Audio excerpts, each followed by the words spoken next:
Let me tell you, the first thing that hits you about a small mountain town like Millbrook, Colorado, isn't the scenery, it's the way everyone already seems to know everything about you before you've even finished unpacking.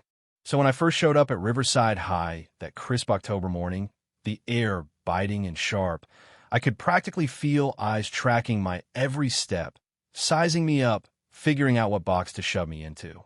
You know what I mean? And I'll tell you straight, I just wanted to blend in, keep my head down, and not give anyone a reason to look twice. That was the plan, at least until I realized that at Riverside High, plans like that don't usually last very long. I remember pressing my palms to the cold metal of my new locker, trying to slow my breathing while all these unfamiliar sounds swirled around me, kids shouting, sneakers squeaking, lockers slamming, and thinking about how different the air felt here compared to Portland. The air was cleaner, yeah, but it also kind of buzzed with the sort of energy that told you trouble might be just around the corner. I turned 16 a month before, and if you asked anyone, they'd say I looked like your standard shy new kid, long black hair, dark eyes, plain hoodie, quiet, nothing flashy, but underneath all that was 8 years of karate, 2 black belts, and a promise to my mom that I wouldn't let it get me into trouble in this new town. So I'm standing there in the English classroom, Mrs. Anderson with her gentle smile and that "tell us about yourself" moment, and I could practically hear the whispers starting up before I even opened my mouth. City girl. Thinks she's better than us. Same old song, new location. What nobody saw, though, was all those years in Sensei Williams' dojo sweat. Discipline, learning that real strength isn't about hurting someone, it's about making sure you don't have to. Your greatest victory will always be the fight you don't have to fight, he told me the last time I bowed to him back in Portland. I held on to that line like a secret weapon. But man, starting over mid-semester? It's brutal. The teachers don't know what to do with you. The kids act like you're a stray animal they're not sure about, and every hallway's got its own set of unwritten rules. Second period, I got paired up with Sophie China, quiet, sharp girl who knew all about being an outsider, since she'd only been there 2 years herself. She clued me in quick about the school pecking order. Jake Thompson and his crew ran everything, football gods with money and local influence, and from the way she said it, a complete lock on what counted as normal around here. Jake was tall, broad-shouldered, the kind of guy who could make a hallway feel crowded just by walking down it. His buddies, Connor and Ryan, stuck to him like satellites, one mean, one kind of lost, both willing to follow wherever Jake led. You want to keep your head down, you steer clear of guys like that. But it's never that simple. By lunch, I'd already gotten a taste Jake humiliating a freshman for no reason but his own entertainment, the whole cafeteria pausing to watch, teachers deliberately looking away. My hands balled into fists under the table, Sophie whispering, "Don't get involved. Administration doesn't do anything unless someone ends up in the ER." I knew she meant well, but it's hard to ignore that itch in your soul when you've spent years learning to stand up to people like Jake. Still, I tried. I finished the day, kept my mouth shut, replayed the scene over and over that night, wondering if I was doing the right thing by following my mom's plea for a drama-free fresh start. But as I walked to the car, I heard Jake and his crew around the gym, plotting a proper welcome for the new girl. I should have left, but you ever get that feeling where you just know someone's about to set a trap and you can't stop watching? That was me, heart pounding, knowing I was walking right into whatever came next. The next day started no different. Mom humming in the kitchen, the mountain sunlight streaming through our little apartment, both of us pretending everything was fine. She told me, second days are harder than first days, and she was right.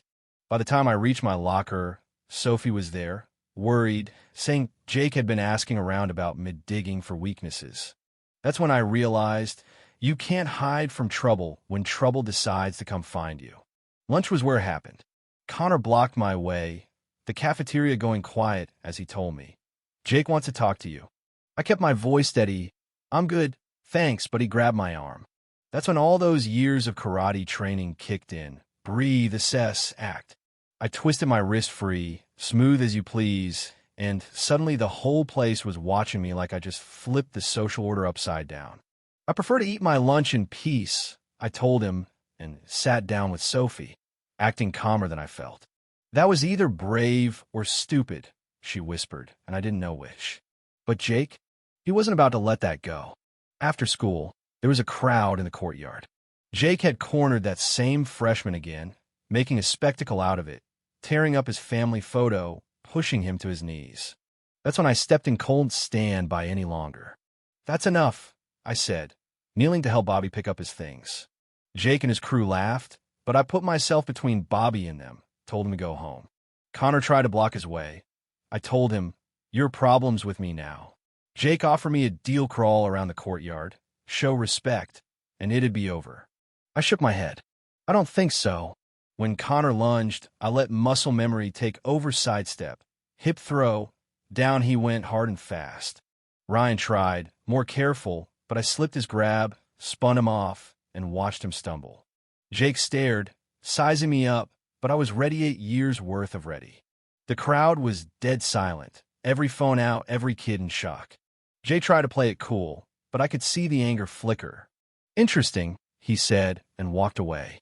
Bobby thanked me, but I knew what that moment meant. Hiding wasn't an option anymore. That night, Mom saw right through me. "What happened?" she asked, and I told her most of it.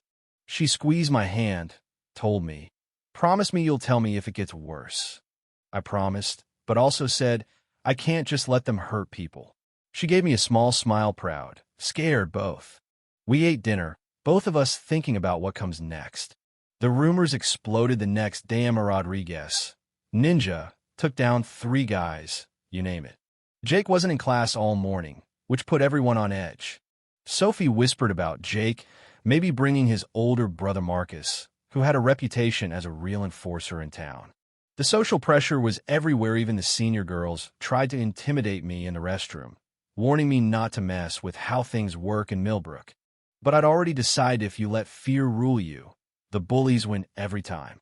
By lunch, Jake made his move, challenged me, officially, after school behind the old maintenance building. No witnesses, no teachers, just us. Everyone heard. I could see fear and hope on their faces, not just for me, but for themselves, like maybe if I stood up, they wouldn't have to be afraid anymore. The fight? I'll never forget it. Jake was strong, fast, and smart. He came at me hard, but I wasn't there when his punch landed. I used his momentum just like Sensei Williams taught, threw him to the ground. He came at me again, fury now, and I kept moving, kept redirecting, until finally I used a pressure point technique to drop him to the ground unconscious, but unharmed. The silence after was almost holy. When he woke up, I offered him a hand up because I wasn't there to humiliate him, just to end the cycle. Jake's friends, Connor and Ryan, didn't know what to do. Jake looked at them, looked at me, and said, "Maybe it's time to stop acting like being cruel makes us strong." The crowd melted away, Sophie and Bobby at my side, both in awe and relief. For once, the story ended with nobody hurt, nobody running, and maybe, just maybe, a little bit of hope. The days after, things shifted. Jake actually approached me, asked if I'd help start a peer mediation program so kids could solve problems without fists or fear. Turns out, sometimes a fight doesn't solve everything, but it does show people there's another way. And for the first time since I got to Millbrook, I felt like I belonged. The hierarchy cracked, people started looking out for each other, and Jake started figuring out what real leadership looked like.